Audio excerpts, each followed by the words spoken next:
Alors, bonjour à tous et à toutes. Merci d'être avec nous aujourd'hui. Donc, bienvenue à cette toute première journée du colloque international, des économies de la promesse. Mon nom est Jean-Benoît Cormier-Landry. Je suis coordonnateur scientifique ici au Centre interuniversitaire de recherche sur la science et la technologie. Je serai avec vous pour une bonne partie des 3 journées qui s'amorcent. Alors, au nom des membres du comité organisateur ainsi qu'en celui de la direction du CIRS qui chapeaute l'événement, il me fait donc grand plaisir de vous accueillir officiellement à ce colloque. D'abord et avant tout, je prends quelques secondes de notre temps pour une ou deux petites informations techniques qu'on pourra lire bientôt aussi là, dans le chat de la salle et qui vous seront rappelées pour une bonne part là, au début de chacune des séances de ces 3 jours. Alors, cette séance-ci est enregistrée et ça comprend aussi donc les commentaires en texte qui sont faits de manière publique à tous dans le module de chat. Durant la séance, il va arriver que des informations soient transmises par le biais de ce module de chat-là. Vous pouvez évidemment, à votre tour, on vous invite à le faire, utiliser ce même clavardage pour échanger avec les autres participants et participantes pour partager avec le groupe des informations en lien avec la présentation. Donc, à moins que je fasse erreur, par défaut, à l'ouverture des salles, et ce sera le cas pour les autres aussi, les caméras sont désactivées. Vous êtes toutefois invité, évidemment, à les activer en tout temps selon votre préférence. Avant d'entrer dans le vif de l'affaire et de lancer nos travaux, en accueillant formellement notre première conférencière invitée qui est déjà avec nous, j'aimerais prendre un petit moment pour remercier chaleureusement une première fois tous les partenaires qui rendent possible la tenue de ce colloque. Donc, un merci d'abord et avant tout au Conseil de recherche en sciences humaines du Canada, le soutien dont on bénéficie via le programme de subvention Connexion fait d'eux le principal partenaire de notre événement. Merci aussi à la Faculté des arts et des sciences de l'Université de Montréal, à la Faculté des sciences humaines de l'UQAM.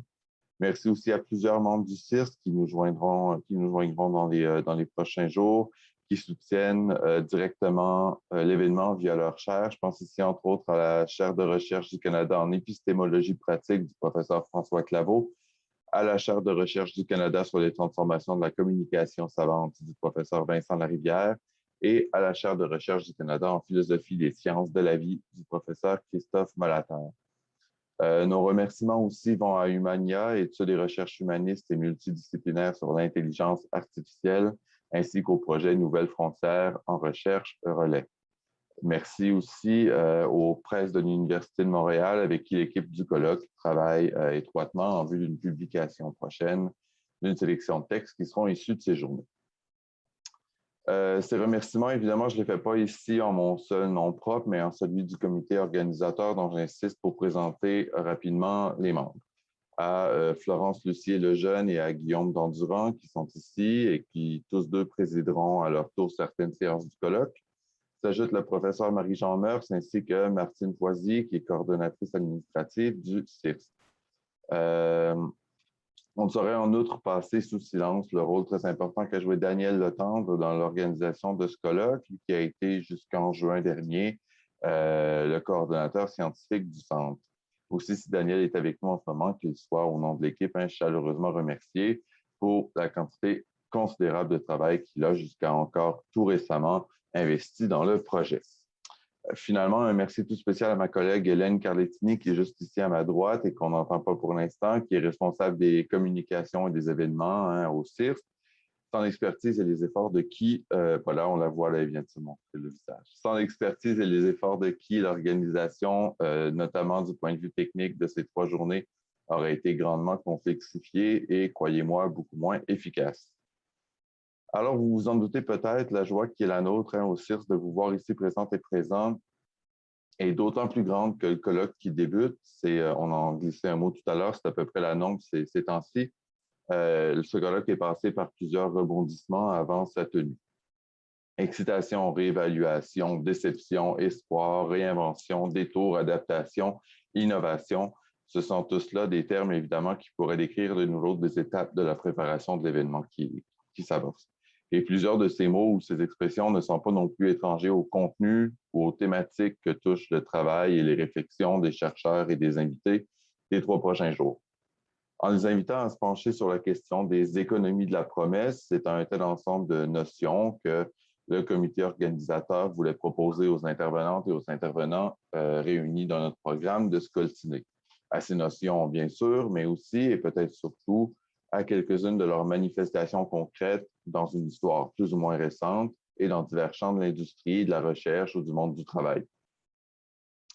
En amorçant donc une réflexion qui était alors alimentée par des récents développements en apprentissage profond ou une recrudescence de l'intérêt pour l'intelligence artificielle et pour ses applications, les organisateurs de colloques avaient voulu lancer les intervenantes et les intervenants dans une discussion sur la place de la prévision, de la projection, de l'anticipation dans le développement des sciences scientifiques et technologiques. Alors, en plus des 3 allocutions d'ouverture de nos conférencières et conférenciers invités et d'une table ronde qui viendra clore l'événement vendredi, ce sont au total 10 présentations qui ont été réunies pour aujourd'hui et pour demain. Elles ont été rassemblées et organisées selon 3 axes majeurs qui ont guidé la réflexion. Donc, la médecine et les soins de santé d'abord, l'énergie et l'environnement, et finalement l'intelligence artificielle et les technologies.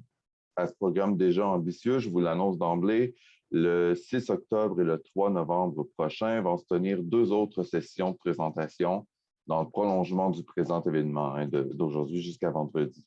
Donc, plus de détails vont vous parvenir à cet effet via nos infolettres habituelles, les plateformes de réseaux sociaux qu'on utilise habituellement.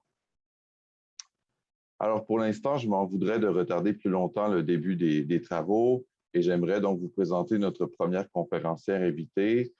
With no further delay, I would like to ask you to welcome our first guest speaker of this symposium, Professor Cornelia Conrad. Alors, professeur Cornelia Conrad est professeure agrégée à l'Université de Twente.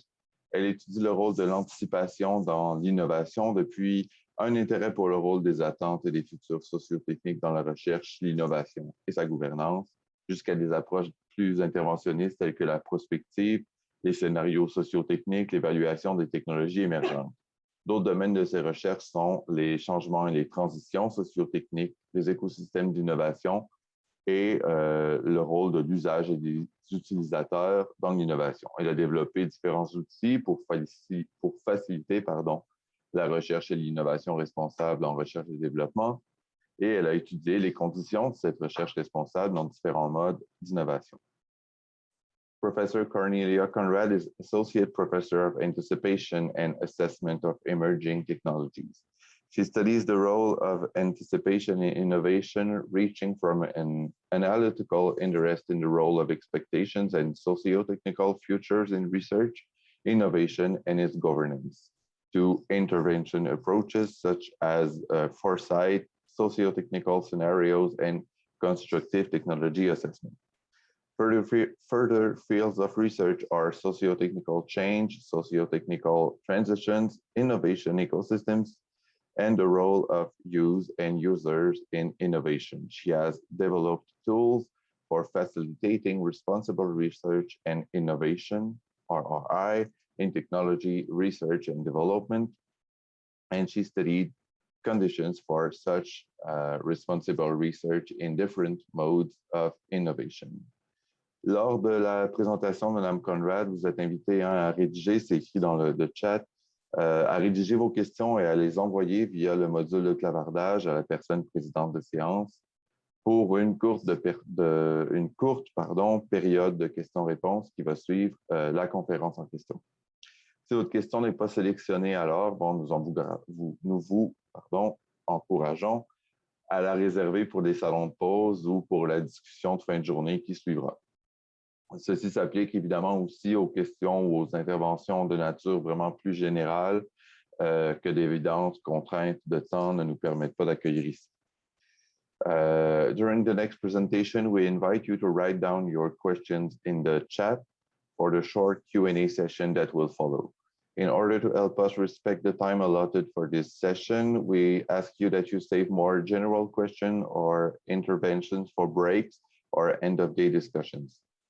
Professor Conrad, as I told you earlier, if you need to share your computer screen for a visual presentation, you should be able to do it anytime now. Je vous remercie donc tous et toutes pour votre attention. Je vous souhaite un excellent colloque Thank you, everybody, for your attention and for being with us today.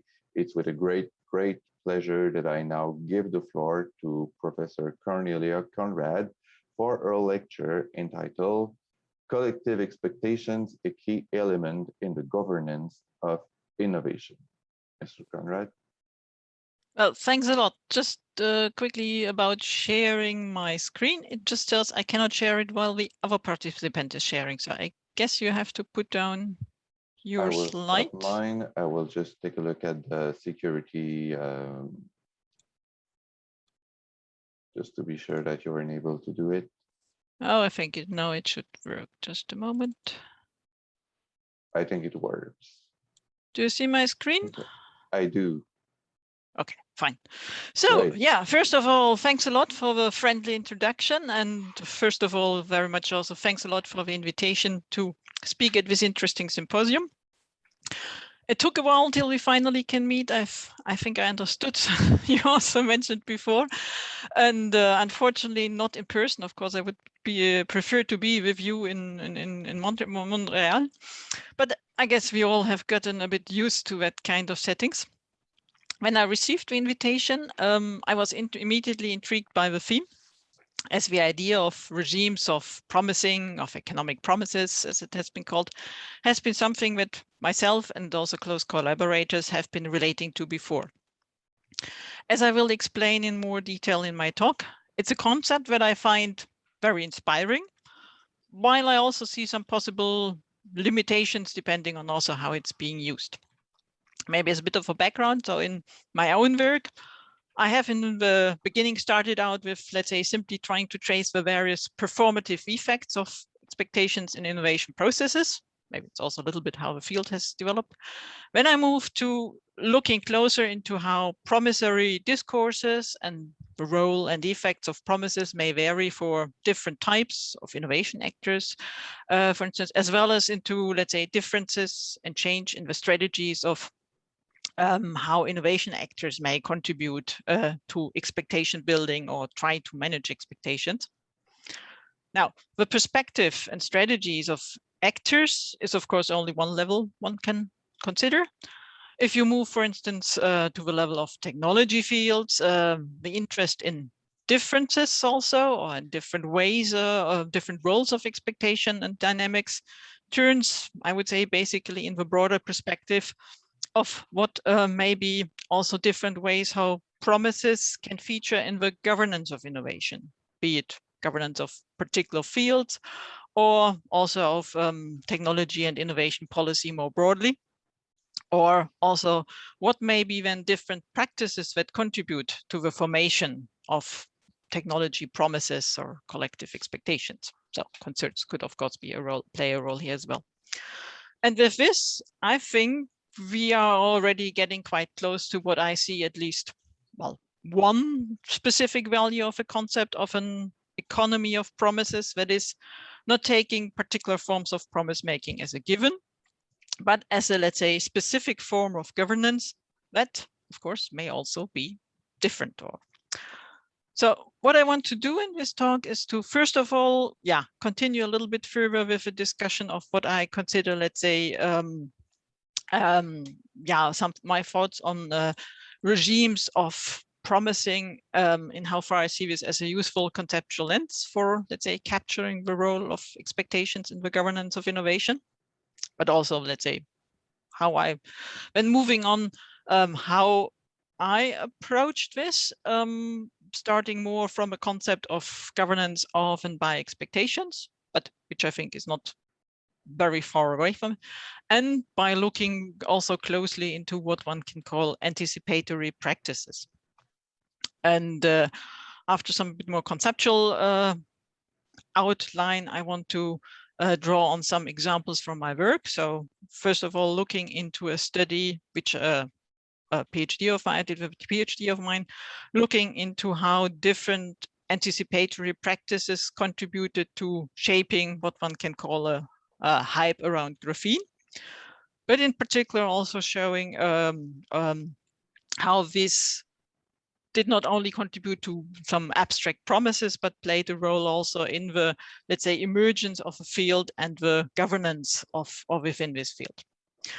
Then I will follow a particular type of practices, road mapping, that is arguably becoming more and more popular as an element in the, let's say, negotiation or interface between innovation and policy actors.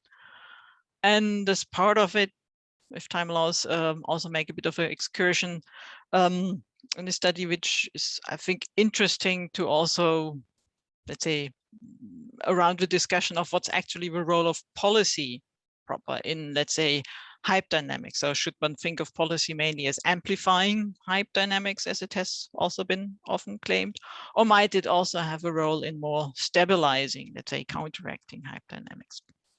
And yeah, finally, go back to what all this might tell us about regimes of promising.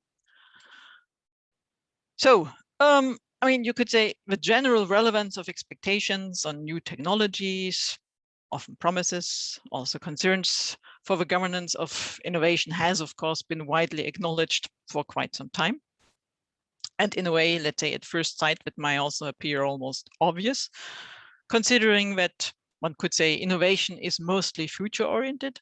At least that is how we, I would say, tend to think of it, while innovation can also happen rather, let's say, as a response to an imminent present problem, for instance, in incremental innovation, or I would assume, say, also for example, large parts of user innovation, or it may be at least partly a result of more an unexpected finding or some open-ended tinkering around. So you could say here innovation actually seems to maybe better be characterized as emerging from present constellations than some far-reaching future orientation. And maybe here you already might recognize the distinction between maybe modes of promising, which might be oriented toward techno-economic promises or collective expectations, a distinction that Pierre-Benoit Joly has made. It has also been questioned, even if it is about promising or future, that, for instance, by Alfred Nordmann, that,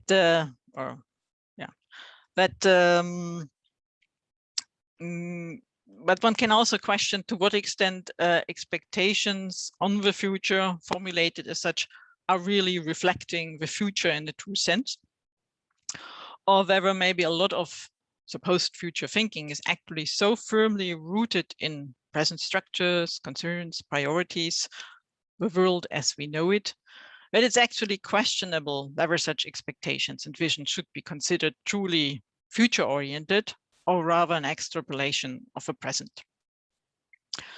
But, and I think we will probably hear also a little bit more of this in the talk of Benoit Joly.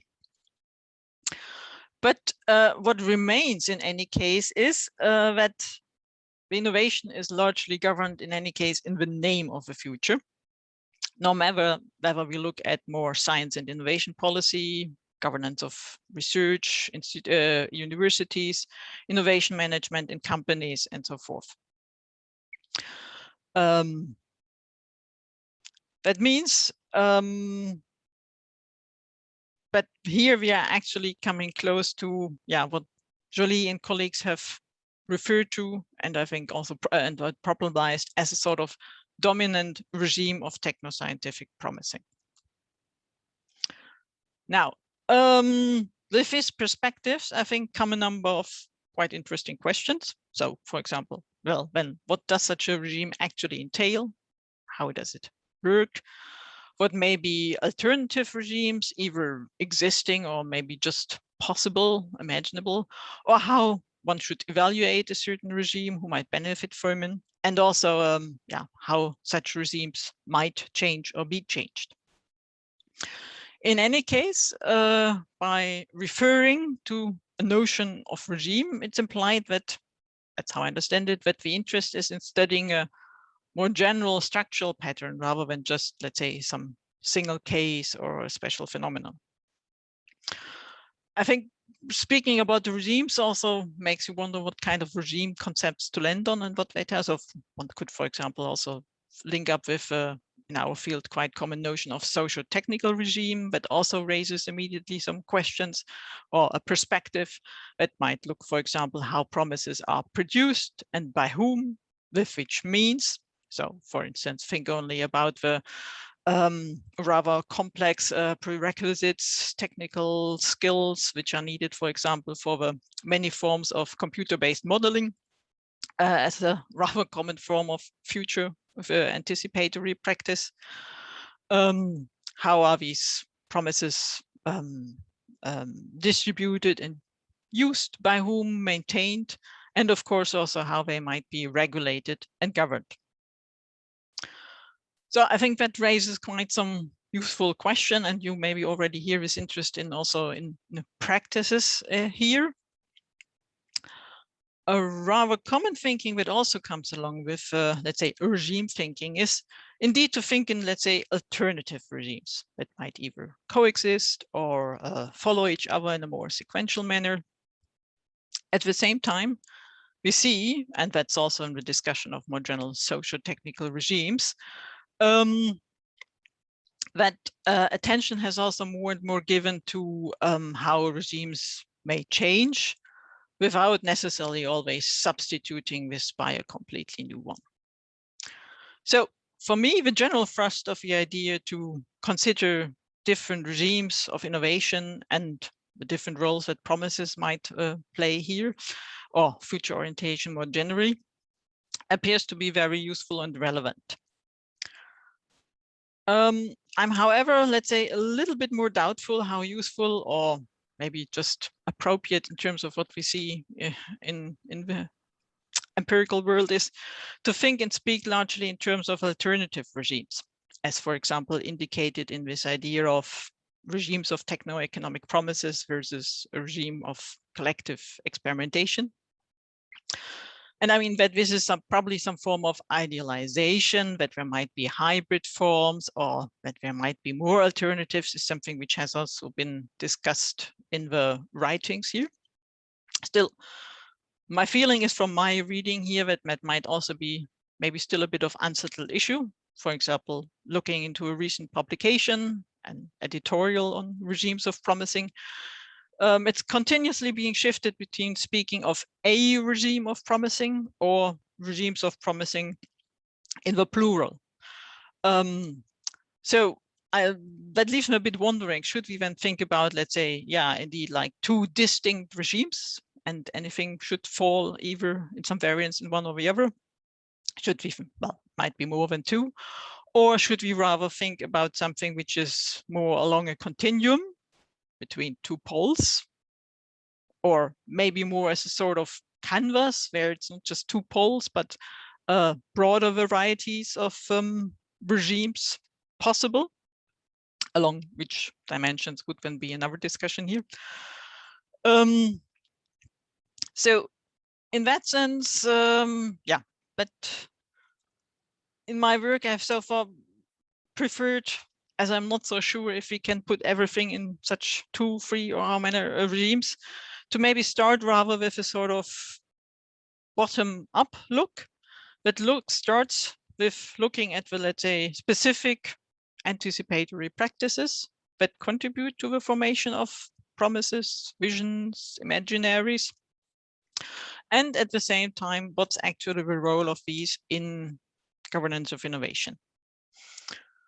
But again, what's in any case useful, I think, in the thinking which is proposed here is to think of regimes or an economy of promises, to consider the role of promises and promising as a kind of specific structural feature, which is related to certain forms or modes of governing, but that may take different forms and that may be more or less productive rather than just a sort of quasi-natural given.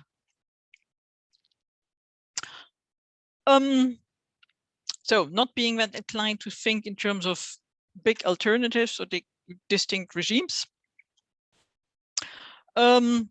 take this more as an inspiration to, yeah, pay closer attention to the specific workings, actors, and practices involved.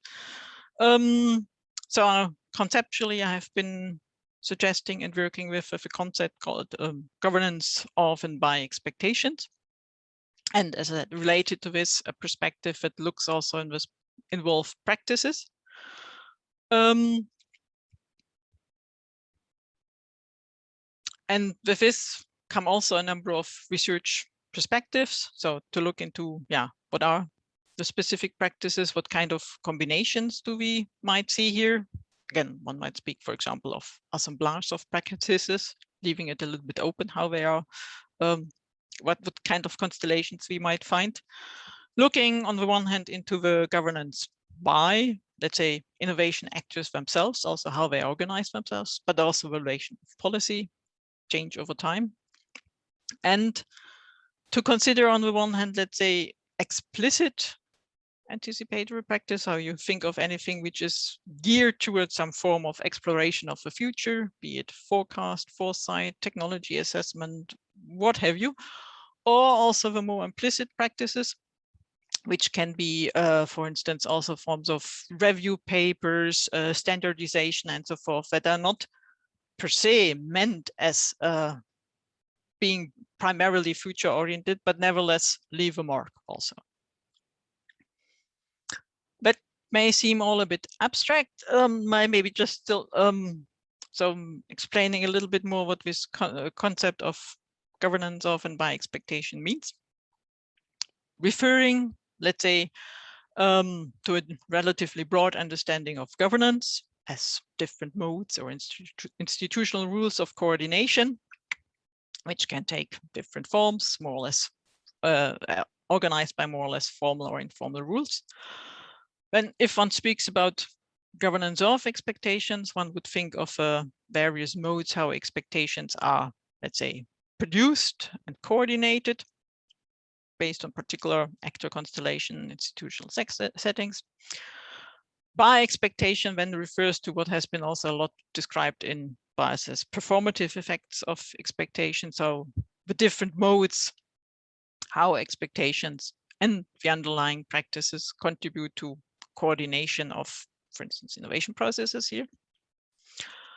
And it includes both the, let's say, intentional attempts to have such an effect as, as I said, what might turn out to have a governance effect intended or not.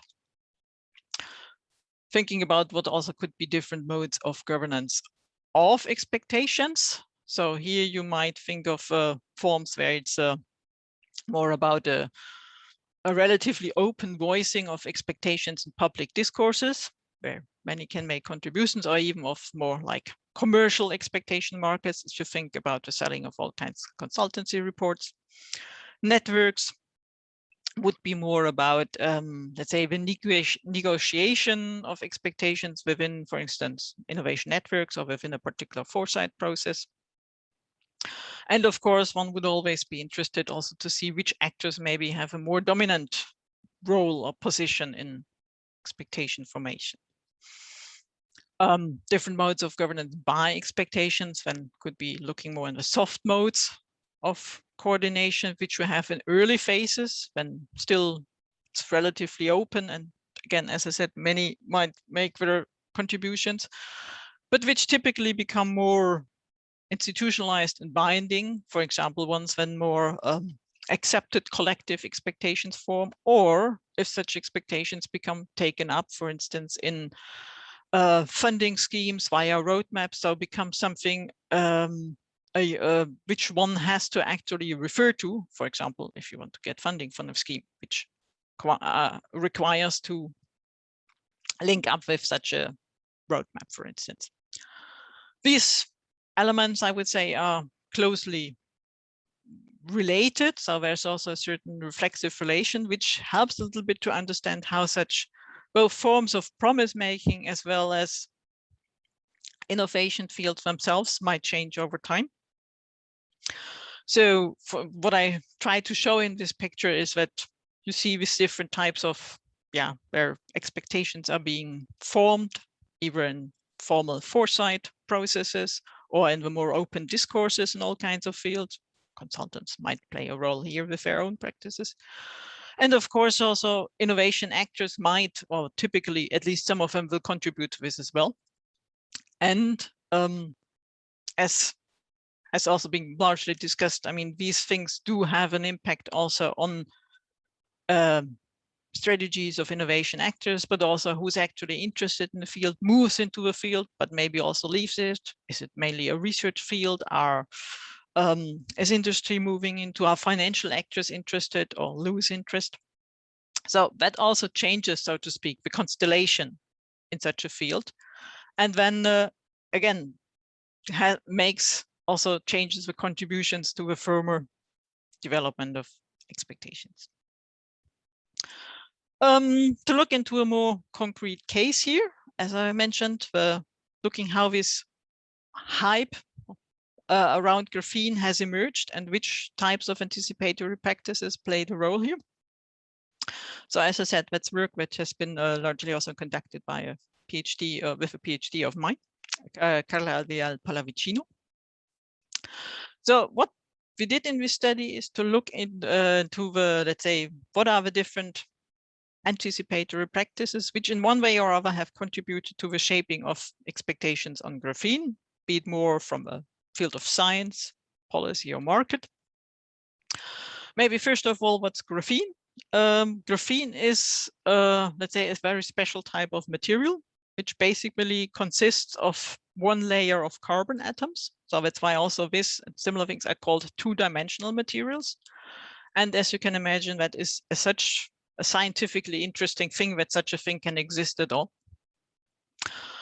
At the same time, it also immediately came up with rather bold promises that this might contribute to all kinds of applications. What we showed in this study is that these promises and the ways how they are produced are at the same time also a key element in a further, let's say, emergence and organization, institutionalization of graphene as a research and industry, a techno-scientific field. And an effect therefore on the actor constellations, forms of coordination. The study is based largely on interviews with people in the field, document analysis, visiting of conferences, and so forth. You could say basically the story of graphene begins in 2004 when graphene has been isolated for the first time, let's say, in a laboratory, and as already mentioned, came with also broad promises that this might, for instance, solve let's say expected problems of further miniaturization in the semiconductors industry. It's also quite impressive how quickly, let's say, a lot of researchers went into this field, indicated by the quite quickly rising number of publications. Also seeing that this, let's say, early introducing papers has actually turned into the, let's say, most cited article in science so far ever. But is partly you might relate this to also some material conditions, like that graphene for a lab type of research can be produced relatively easily with some basically Scotch tape. That there has already been, let's say, neighboring community working on carbon nanotubes, which could easily, let's say, also shift over to this field. But maybe more interesting here to see that also, let's say, specific editorial practices of scientific publishers, particularly large scientific publishers as Nature or Science, surely played a role here. Typically, if you speak about the role of media, mostly you think about some form of mass media, less so about the, let's say, the big science journals. But for instance, take something like Nature. I mean, they also make decisions on which papers get an extra commentary, which is meant to make it visible to a broader scientific audience, which get on the cover, which get an extra editorial, which discusses the promises of such a field. And of course, if something is prominently in these journals, it's also more easily taken up in broader public media. What we see here, therefore, in the first years is a kind of expansion of a community in terms of numbers, but also the types of scientific fields which got interested. And as I said, you could say that this has material reasons, but also, for example, how it has been presented in these more scientific journals. Still rather science focused with only some industry here. And if you think about what kind of style of coordination of expectations you have here in these early phases, I would say that's indeed a more what you might call a market style coordination, where multiple people can, or many people can make their contributions. There's not a clear coordination within the field of this. Now, moving to something like 2010, situation changed somewhat.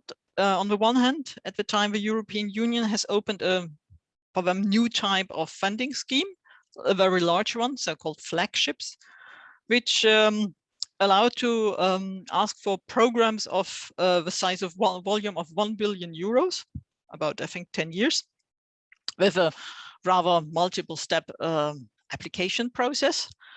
And Graphene researchers decided to go for this. And interestingly, within this scheme, it was also required to come up with some form of roadmap to explaining, let's say, where this field is supposed to head and which promises it makes, which forms to take. That was somewhat open, but looking at this is actually quite interesting. I mean, it started out as a sort of open consultation in the field, so where Graphene or our interested researchers could make submissions for what I find is should be also covered in such a program. But of course, such an open consultation also requires some selection at some point. So the interesting question then is, of course, who selects which of the suggested fields, directions, promises actually make it into the this funding program or proposal for such a program, which raised also some contestation in the field. Furthermore, also interesting, the thing has also been turned into a sort of review paper within Nature. So arguably also being a different route for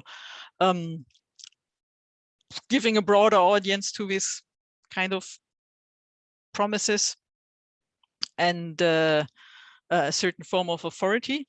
And it was also explicitly said that this should also, for example, become a repeating process, meant to have a similar function as, for example, the ITRS roadmap has in the semiconductors industry.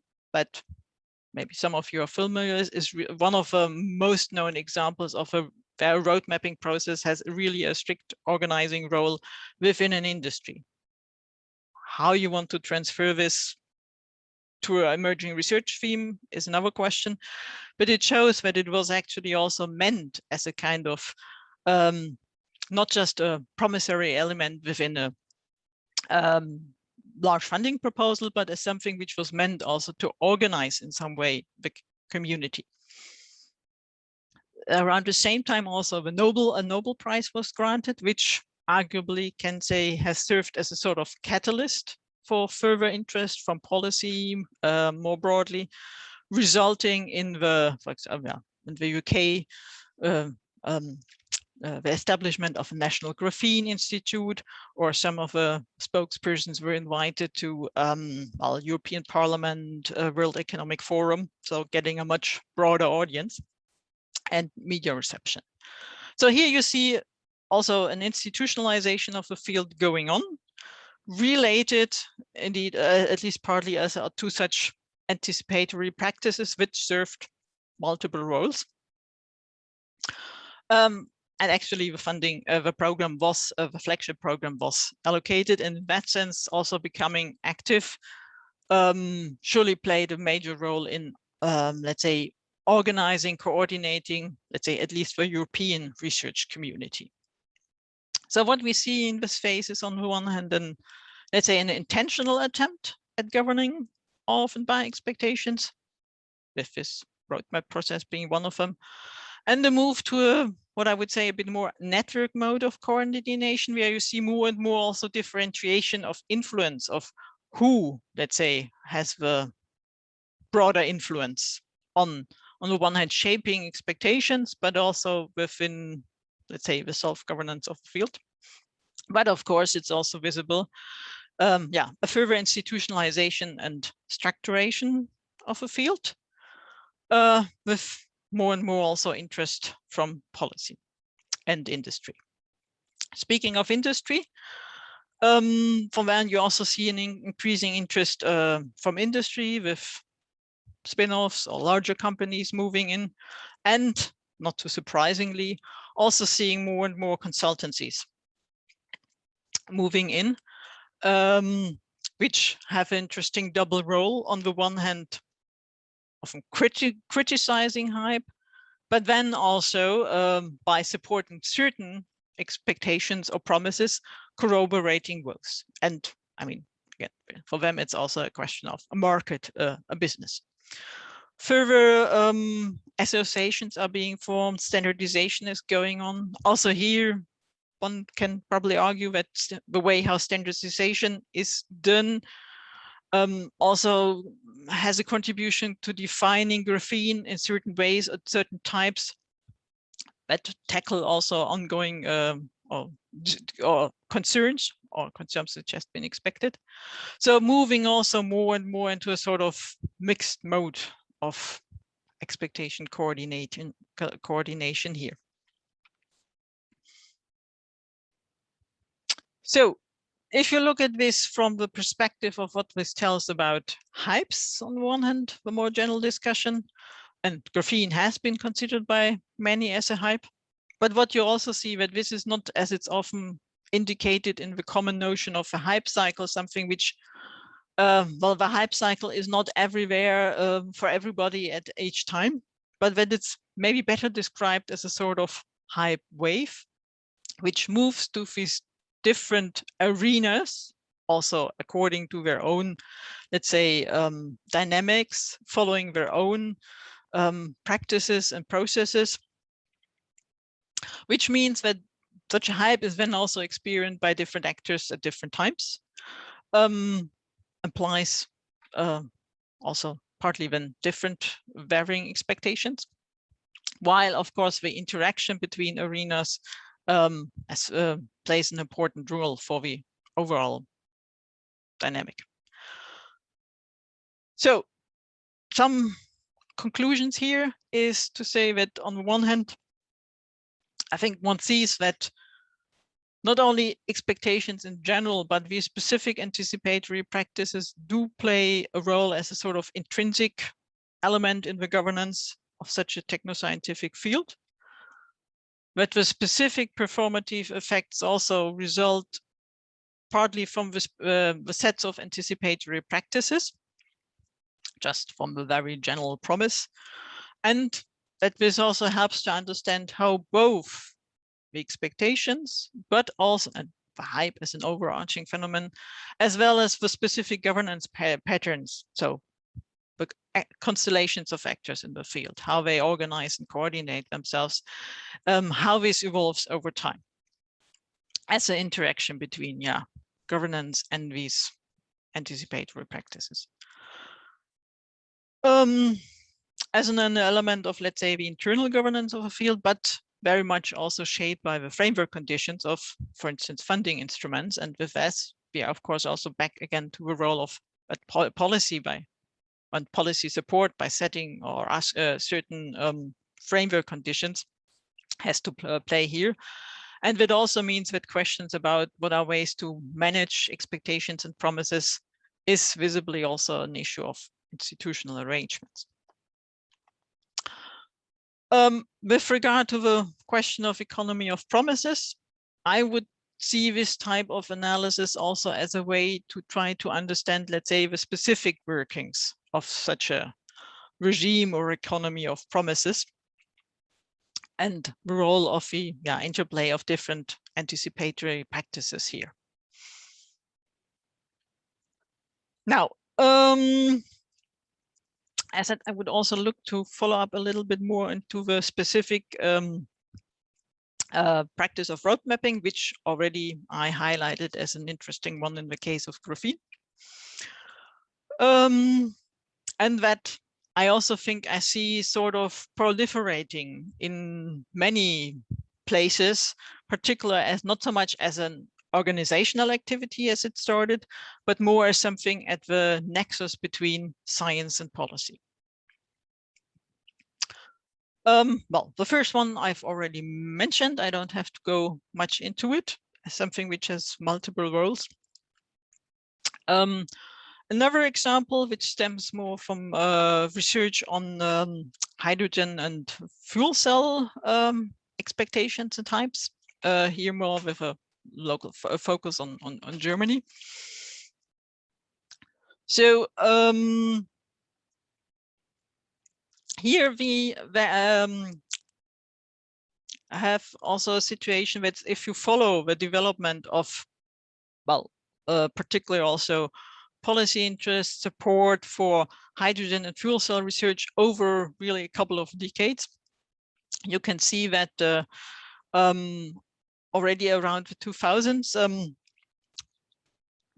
two working groups evolved, partly on fuel cells, partly on hydrogen, by largely industry and research actors in the field, which had the explicit aim of, let's say, opinion formation, but that's also expectation formation, and also developing such a roadmap, which then also merged into a joint third group, which actively involved policy. So here in let's say the initiation for road mapping came more from the side, but involving policy.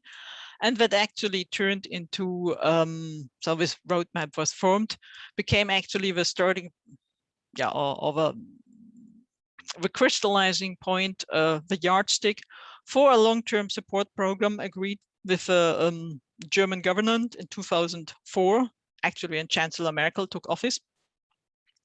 And that was from the beginning meant as a large-scale, but particularly also 10-year funding program, explicitly claimed also as something which should, let's say, provide some stability, given that middle of 2000s, actually fuel cells, hydrogen was already rather in a disappointment phase, at least in this region.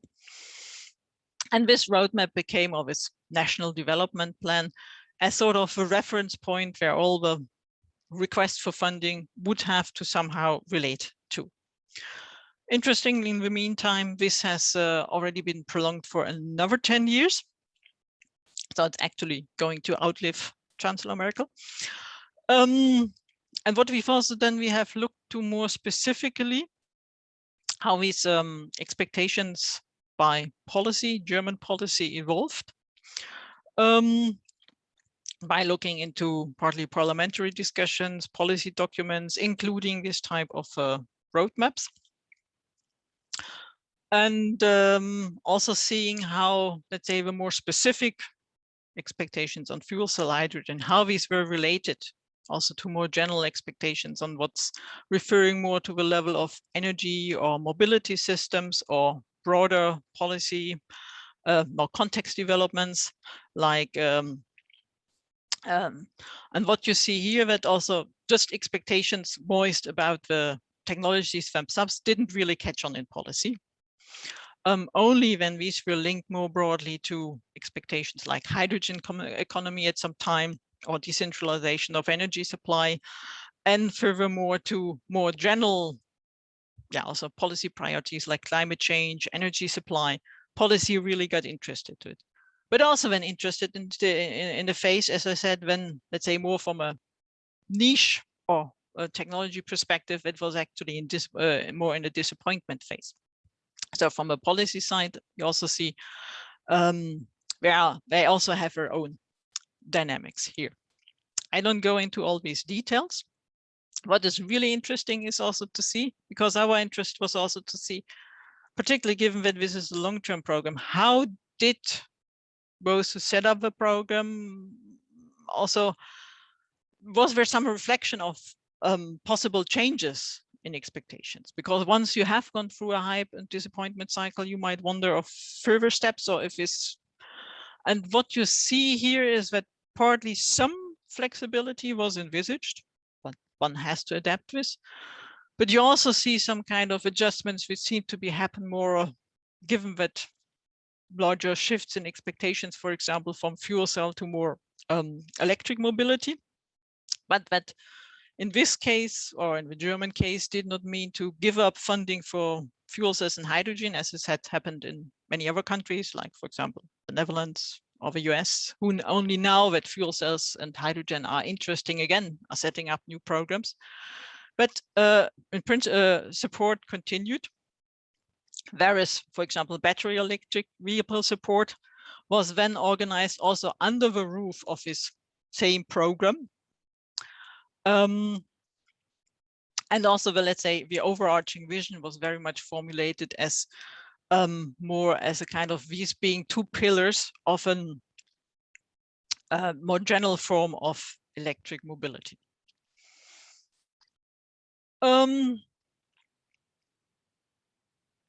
So what we would also interpret as a, well, to some extent, tentative governance that is prepared to also for changes in the future. But as I said, also partly have to respond to changes of what is considered the more promising direction as they occur. But what you also see that this commitment to a long-term program had, I would say, quite some stabilizing effect for the field, at least in Germany, and that to some extent could counteract the typical, let's say, ups and downs in particular hydrogen expectations as we have seen over the last 2 or more decades. But also means more generally that, contrary to what, as it's often been discussed, it's not that policy necessarily always have to follow the latest types. There are also other strategies possible that can be interpreted as a sort of, I would say, dynamic stability, not rigidly following one line, but also not completely shifting from one, let's say, hype to the next. Last point, that's something which is now more not based on systematic research, more as my observations as also somebody in the, let's say, Dutch funding landscape. But here we also see that all kinds of forms of roadmaps, and these are often not fine-grained roadmaps, but more agenda type documents, but they're all called roadmaps, have become more and more popular. So on the one hand, in the sort of funding schemes, which I directed at bringing together industry and research actors to define and negotiate priorities for certain sectors, which then become, again, similar as in the case I mentioned before, yardsticks to which all proposals have to refer to, or something which has also been received some attention, the Dutch National Research Agenda. Here also an interesting process insofar as the Dutch Science Foundation had asked openly to all the Dutch public to send in topics for research which they find interesting. So as a kind of really open process to set research priorities. But here you run a little bit into the same issue which I mentioned for the graphene roadmap. The bigger, the opener something is, the more selection has to take at some place. And if you see who actually selected, let's say, from this vast array of possible research topics, where I would also say basically for any research interest, you find somebody, some evidence that there's also some interest in public, was basically done by, let's say, more central key stakeholders in the research and industry landscape. A very fresh development, what I find interesting, is that really recently, the same Dutch Science Foundation asked from proposals that they do not present some claims about societal impact, but they actually ask that when, as part of a proposal, there's also, and I think you can interpret it as some form of roadmap as well, but there has to be also an argumentation which rather specifically lays out how actually the results of a project should, by a various step, actually contribute to some claimed societal impact. As I said, that's very fresh. One has to see how this turns out in practice. But I find it interesting because I read it at least as an attempt to, let's say, provide a framework which maybe arguably, but at least forces or requires a bit more substantiation of many of the promises which you would typically find in many proposals, and potentially might also have a role as a sort of reflective element. So to think about the kind of claims and promises which are made in many of these proposals. So to come to some tentative conclusions. So I think what you see is that first of all, these sort of strategic collaborative forms of road mapping at the crossroads of innovation and policy actors, I would say, seem to increase and proliferate, but that it depends very much on the specifics of the concrete road mapping practices and also further institutional embedding for what kind of concrete performative role they have in terms of who participates and how, what are timelines, what's the required specificity, what kind of critical assessment is, let's say, built-in required, and depending on this, that might actually end up more in classical instances of, let's say, bold promise making, agenda setting, and mobilization. Or it may have actually a clearer role in the coordination and governance within specific fields. It might have actually a stabilizing role, or question mark, in certain ways might actually become a reflective tool. I think that's something which would actually also deserve further more systematic research, again, given that it seems to become a rather popular practice. Going back to the regimes of promising. So what I would say is that in general, the problems of regimes of promising have been recognized for some time now. The question is, should we remain at this more general level? Will we need, let's say, entirely different anticipatory innovation regimes? Or is there also some room for improvement at the level of, let's say, given anticipatory practices, the specific incentives of funding programs, communication practices, up to sometimes some regulation of promissory statements, as we know partly from stock exchanges or in the medical field? I mean, I also do not have a final answer here. Also for me, that's a question. But I also think it's probably, we will probably not so easily get rid of some forms of regimes of promising, which might also maybe not be an entirely bad thing. I mean, we probably don't want to throw out future orientation completely. But I think that creating room and maybe also intelligent forms of requirements which support more reflected forms of anticipatory practices in innovation governance seems to me at least a sensible direction. And you could say, of course, many attempts in these directions are taking place, for instance, under labels like responsible research and innovation, as just one of the developments in recent years. But also here, I think it will always depend on the very concrete practices, whether this is able to leave a mark on the way how innovation is governed. And with this, I want to close, and I'm looking forward to hear what kind of questions and comments that might hopefully have sparked. Well, thank you very much for this presentation, Professor Conrad. I would like to ask you a first question that we actually received 2 times in our chat room, and it goes like this. It's a question from Francois. He says, I like the analogy of the hype wave to replace the hype cycle. Can we push the analogy further? Specifically, a wave originates somewhere and propagates in a medium. For the hype wave, the medium would be the social space. He says, it's my guess. Can we thus make general claims about the sequence of who will be hit by the hype wave earlier and later, based on the identification of the wave source and the social distance between the source and each actor? And last part of the question is, what would be appropriate measures of social distancing in this context? Well, interesting, complex question. I mean, what I recognize is also something, I mean, also depends on if I speak about this with, let's say, graphene researchers or nanotechnologists, material scientists myself.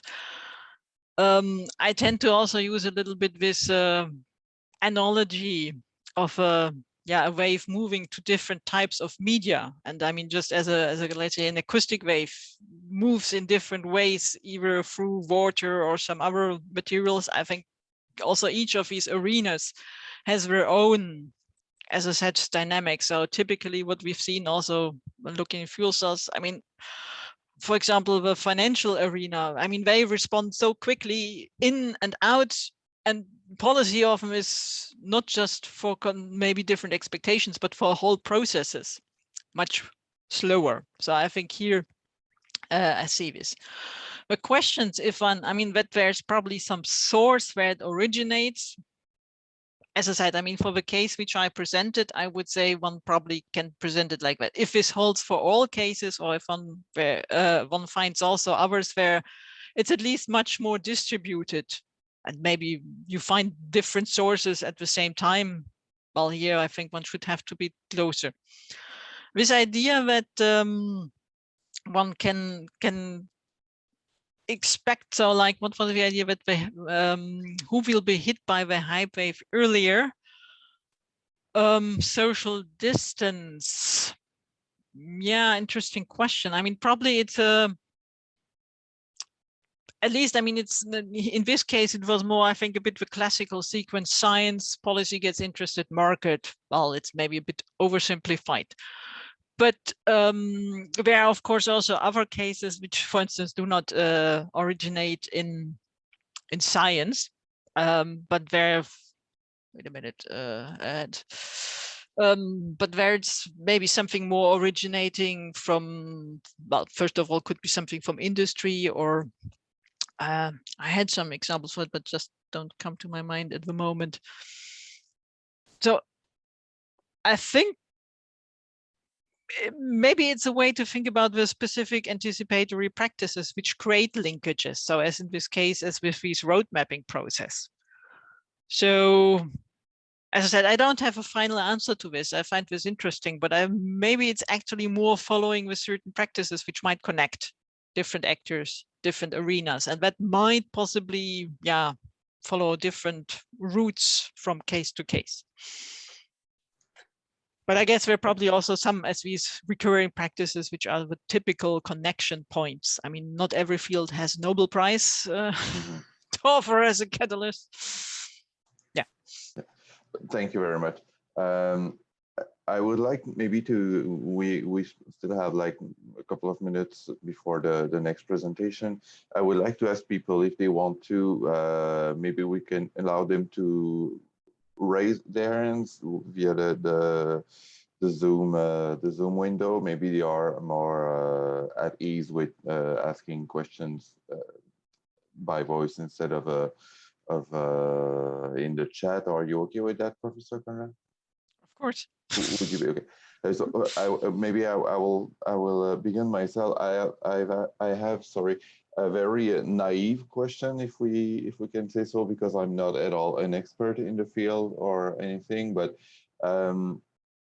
as I understood some of what you said earlier, governance strategies that we try to modelize in industry or another, are they, or can we say that they are in some sort of strange ways themselves promises, or since they participate in the setting of some specific sets of expectations, as we try to modelize governance strategies, are we making a promise?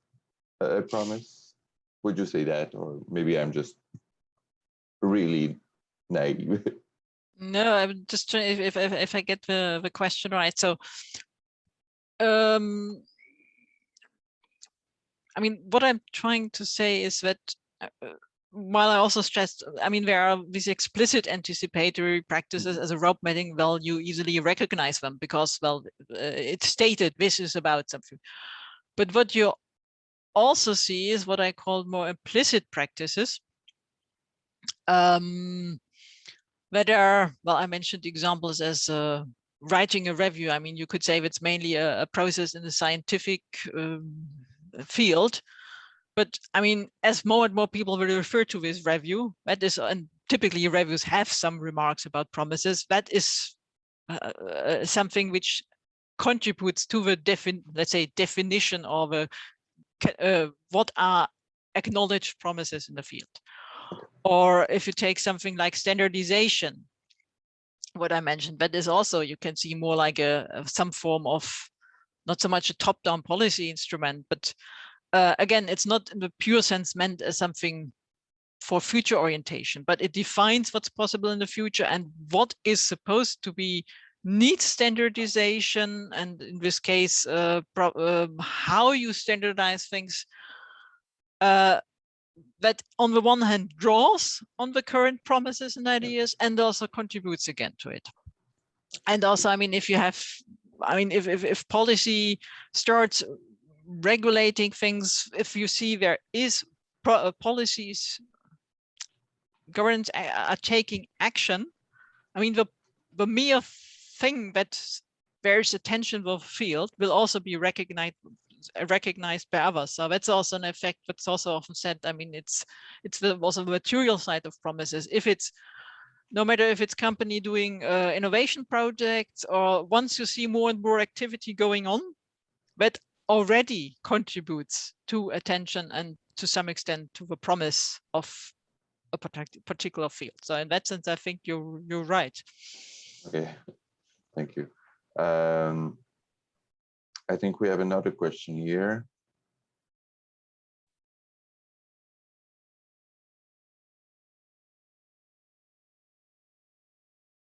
Just waiting for it to come.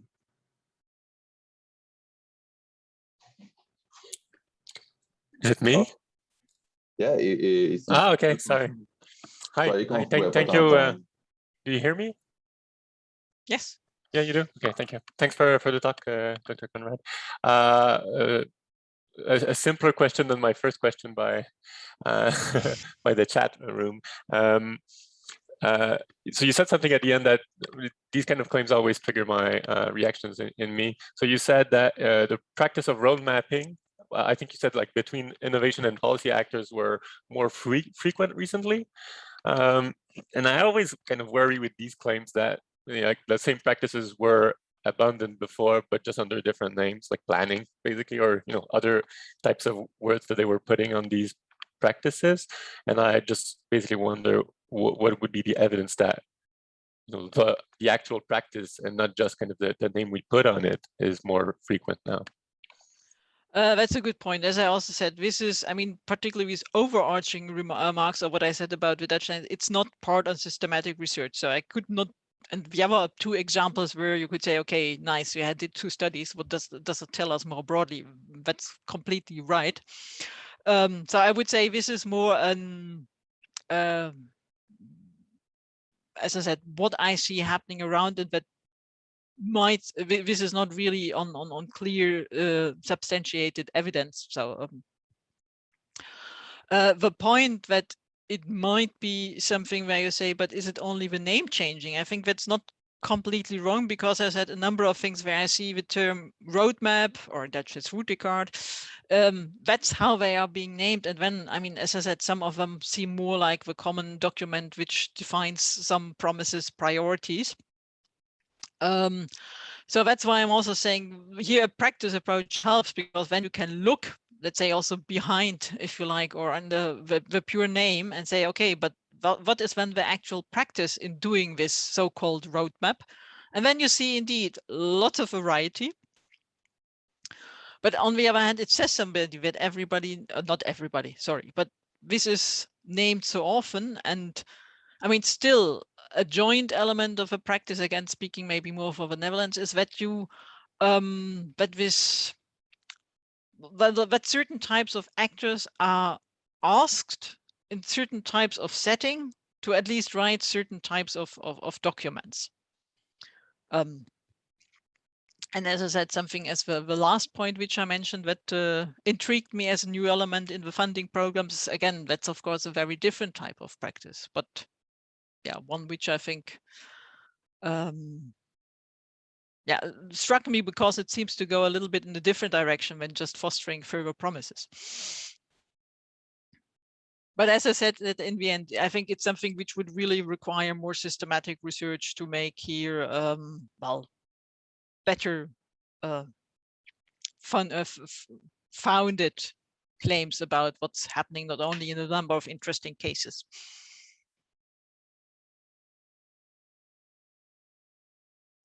Okay, so as the time allotted for this precise session is running out, I would like again to thank you very, very, very much for this presentation, Dr. Conrad, and for the generous answers that you made to the questions that we had.